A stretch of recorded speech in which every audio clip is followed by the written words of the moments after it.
The first step is to simply open the App Store and simply search for this app, which is called Pass to Your Wallet, and simply install it. This app is completely free, and with this app, we're gonna add the Medicare card to our Apple Wallet.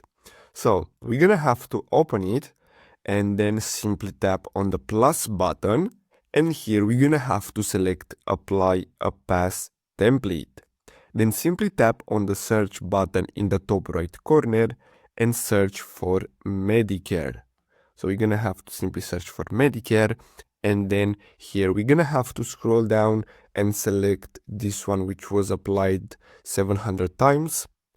And then what we're gonna have to do next is simply wait until this loads up, and then we're gonna have to tap next in the top right corner, and then simply tap on these pen icons to simply enter our details. So as you can see, if we tap on this one, we're gonna be able to add our name.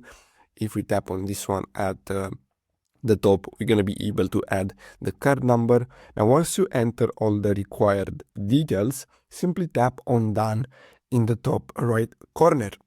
Now once we do that, we're going to have to simply tap on add again, and basically now we have our Medicare card into our Apple Wallet. So you don't have to use this app anymore. You can close this app and simply use the Apple Wallet feature as usual on your mobile device. So I really hope you found this video helpful. Don't forget to like and subscribe. Thanks for watching.